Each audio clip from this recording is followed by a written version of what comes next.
Good afternoon. It's a pollinator, and I'm making a video in the afternoon instead of the early morning hours. Um, I don't know if I'm going to upload this video, but I'm going to make it. And the title of this vlog is "Fool of Me." I'm probably going to put a link in the description of that song by okay, so I'm bad with names. I'm gonna tell you that right now. Childhood, it is an effect of childhood that I'm so bad with names. But I'm gonna put a link of that in the description of this video, where I actually share them too. Sometimes you don't even see the description, all you see is the video. But if you like some of the things that you hear from me, the pollinator, please subscribe and then hit this bell. That will give you notifications when I upload videos. I don't request that like many other YouTubers trying to get views, trying to get subscribers. I really don't. I'm not making money off of YouTube. They keep moving the bar up so that you have to be, have something like 10,000 views on videos and 1,000 or more subscribers, and I'm not anywhere close to that. I'm not a big channel at all. I've got a group of people that like to watch my videos, and sometimes I get new ones. But anyway, so I'm gonna say some of the things that I made another video that where I was very hurt during that video, and I talked about a lot of things that have happened with regards to me and a woman named Tisha. And I'm making this video because I let everybody know on the social media platforms that I'm in. You know what? Hold on a minute, because I have this my shutter's open and it's causing this weird looking shadow. I'll be right back.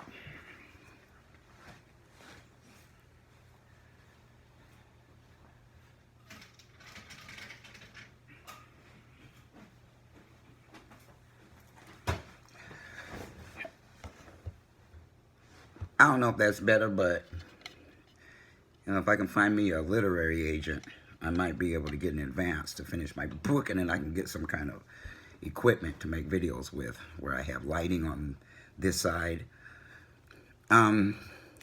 So I let everybody know on Facebook, on Google+, on YouTube, when I proposed again to Tisha, and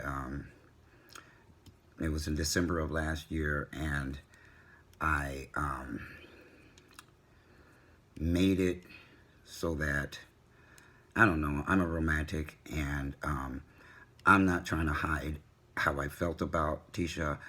I loved her. I was in love with her, and it's going to take some time before I can detach those feelings, but I am detached. I detached from her. So let me tell you a little bit about why and what happened and stuff like that.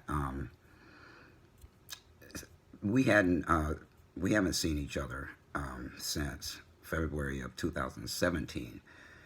And sometime at the end of, we have been talking on and off, but I was just doing my thing, not really committed to that relationship, because there was just so many things going on that were not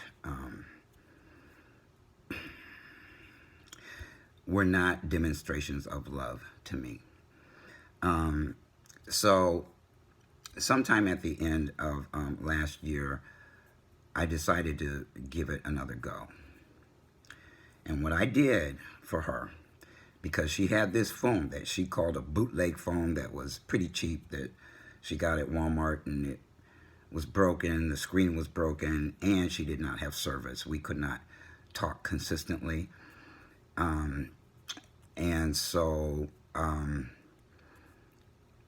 I thought, well, in order for us to really give this a go again, you need another phone. And You need service. And so I got a phone for her. It was a Samsung S7 or 7S. And she wanted an 8, but I couldn't afford a brand new phone. So not the top of the line. So I got a 7. I ordered a 7. But before I sent that, I made her sign an agreement, electronic signing of an agreement that if she bit the hand that was feeding her, because the phone wasn't it wasn't the only thing that I was supporting her with, but if she bit my hand, if she did that one too many times, then she agreed to return the phone. And so everything was fine, copacetic. That was in November, the end of November. And, everything was great. And she was showing me support somewhat, and communicated a little better. But it was quantity time that she made sure we were spending with that phone. And I sent it there so that she could do right by me, do right by us, do right for this relationship. And I think I gave a little bit too much credit for spending quantity time and not quality time with our daily communications. I'm not even going to call it communications, because to me, communicating in a healthy manner moves things forward. They don't stay the same, and they don't go backwards. So it had moved, an inch. As far as quality time we were spending on the phone, it just began to, well, no, that's not what happened first. What happened first was I proposed to her again. And she said yes. And I made a video of that, I think. Or I made a post on Facebook about it as a life event. So I told everybody. And right now I'm feeling duped. And I'm feeling like I've been made a fool of. But so...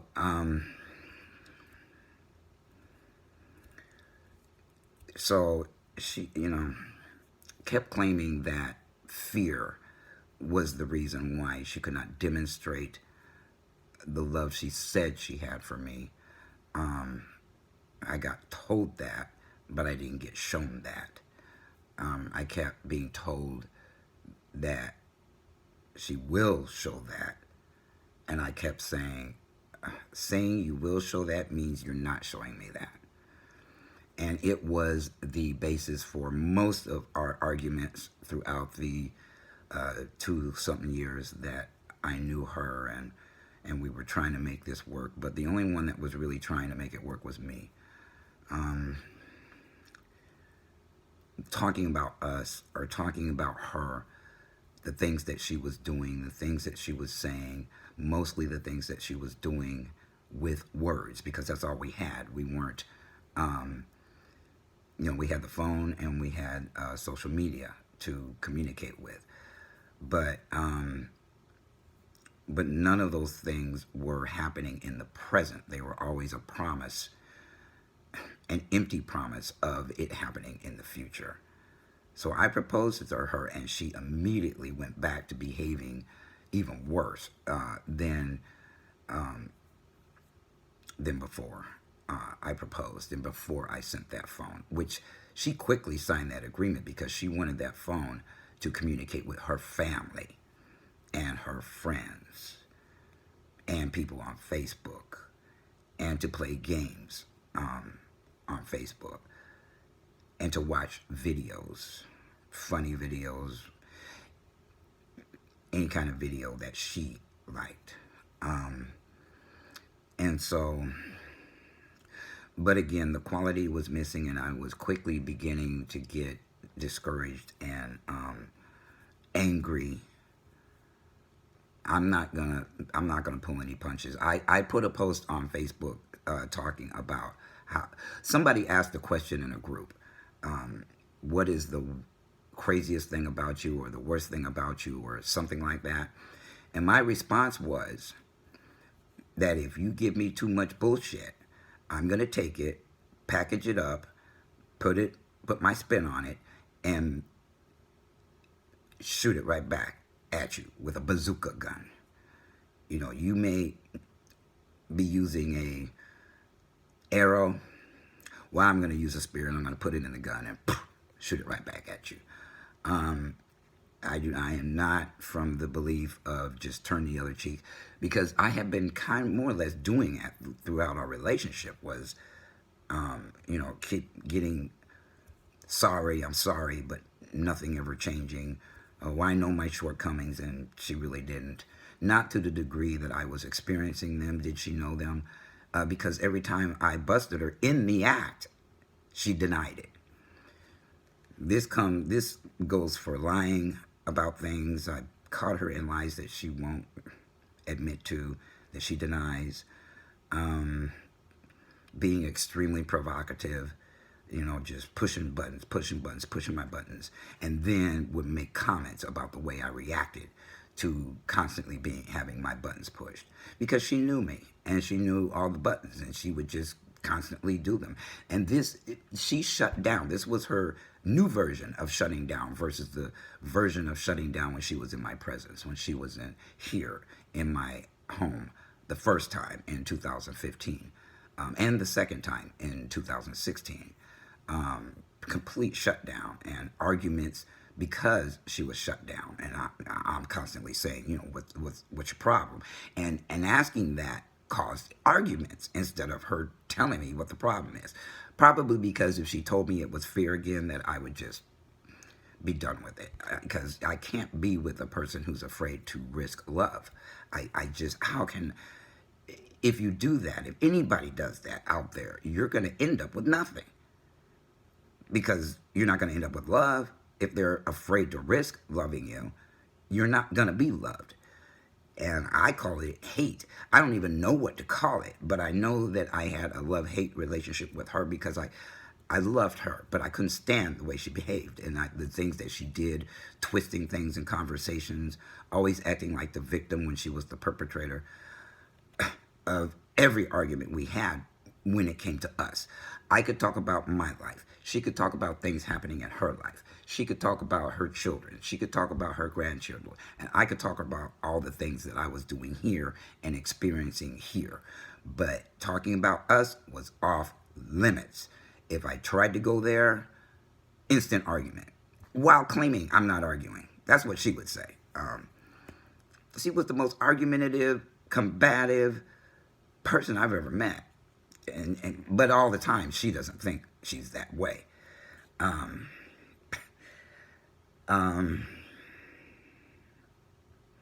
I felt like a toy in that relationship, and used just to keep her afloat until she could get her financial act together.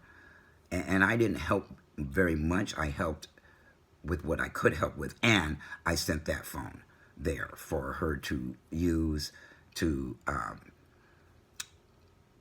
put quality and love in this relationship, loving me, supporting me.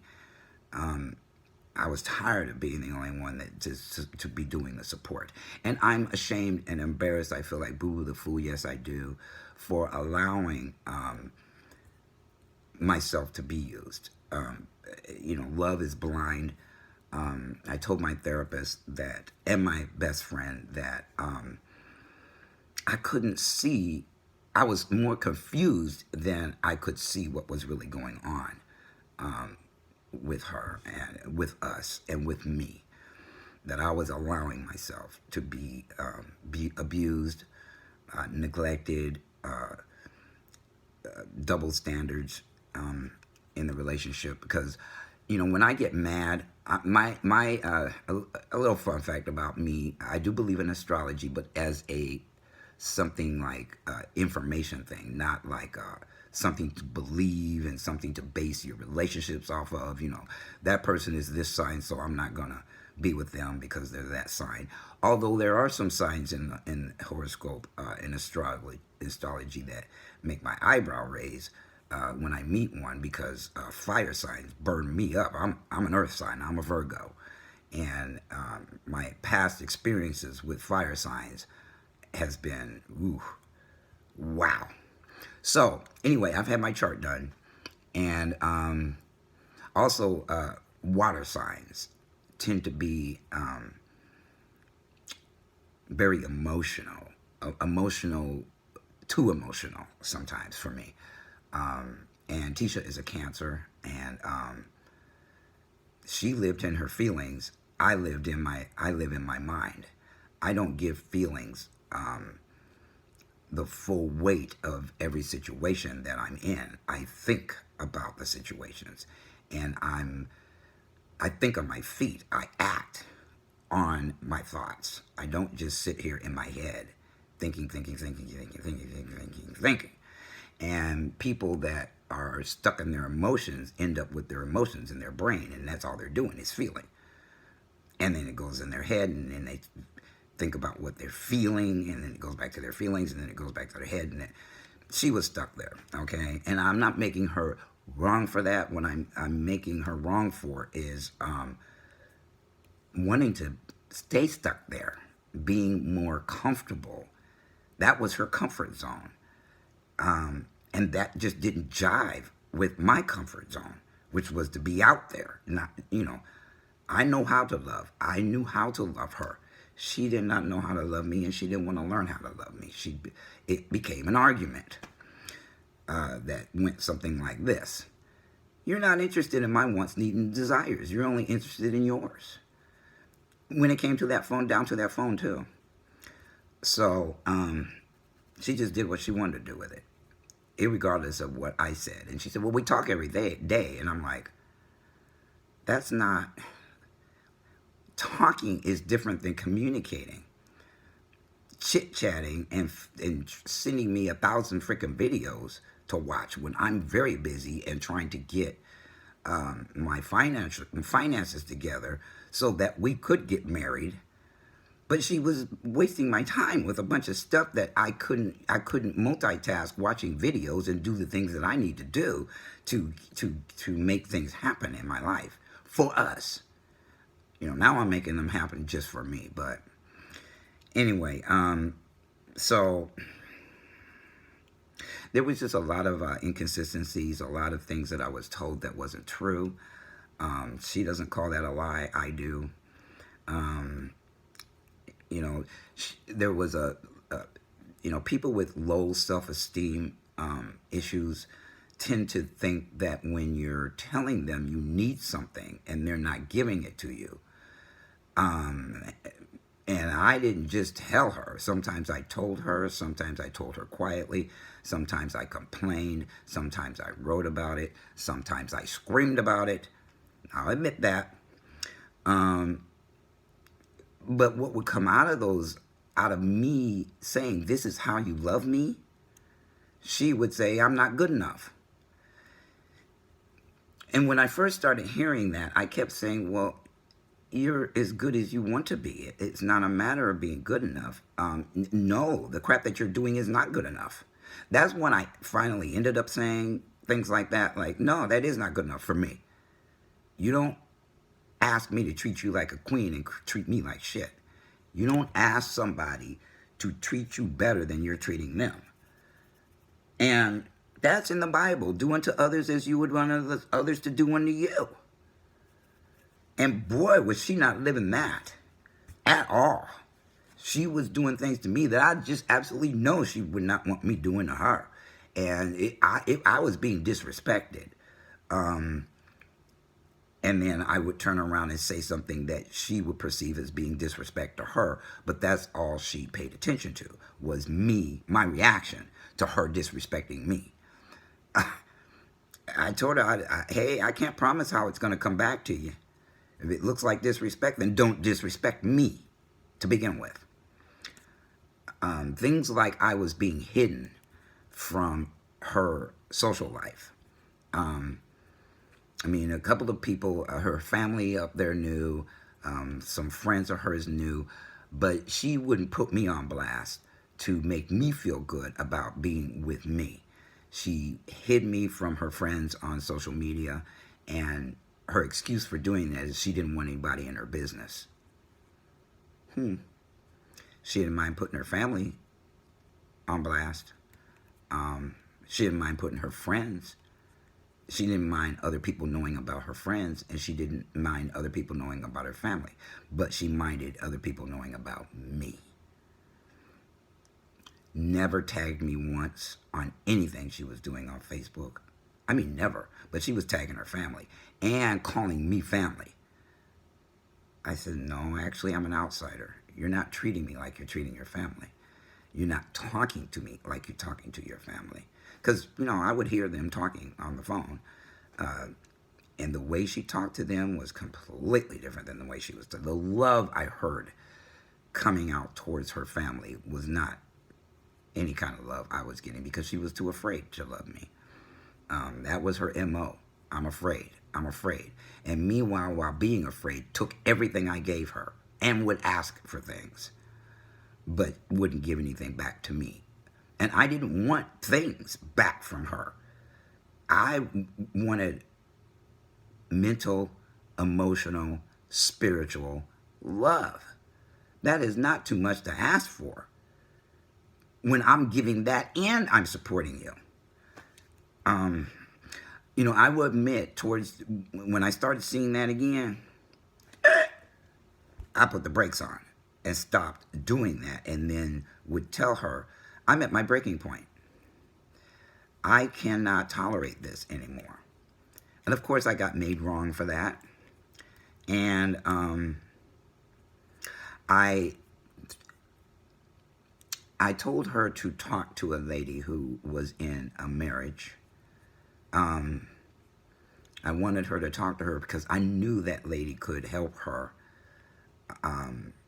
become who she said she was, and maybe push through the fear.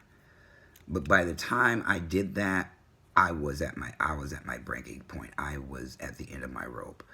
And she said she did it once, but upon investigation, she did not. But she lied to me and said she did. I'm not going to tell you how I knew, because I got accused of monitoring everything she was doing when I wasn't. I would look up and see how much data was being used on the phone, and then would happen to see all these other things in the logs. But I only did that a few times, and because I wanted to know if she was spending up all her time playing games instead of building quality into this relationship, or doing other things. I began to suspect that that's why she wanted the phone, not to get it together with me, not to build something that was going to last, not to fix things that she had broken as a result of, she said, as a result of fear. But I think it was more than fear. Fear doesn't make people lie, or does it? I don't know, because I'm not a liar, and I'm not afraid of anything. So I, she did not do that, because I could see whether you're talking on the phone, and I could see if you're talking on making calls on Facebook. And she claimed she did, and no, she didn't. So I can't. That is a pet peeve of mine, to be lying. Who wants to be with a liar? And I flat out, I'm very vocal. I flat out said, what, you're about the most selfish, self-centered, self-absorbed person, woman I've ever met. And I'd never been in a loveless relationship before. And I thought I seen it all. Really. I've been in enough relationships that I'd never seen anything like this. So I didn't know what I was doing, and I didn't know what I was seeing, and I was confused. I was being told one thing and shown another, told one thing and shown another. And because I loved her, I kept trying to figure that out. Like, not like I could fix it. Well, maybe like I could fix it. People say you can't fix other people. You can only fix yourself. Well, in my experiences, that is not true. I have fixed a lot of situations and a lot of things with other people who wanted their situation to change. They wanted to feel differently. They want to. That's what makes me an international mentor, folks. I don't just talk to people. I help people overcome difficulties, and have been doing that almost all of my adulthood. So that saying, I don't. No, you can't fix people who don't want to be fixed. People who are comfortable with their discomfort.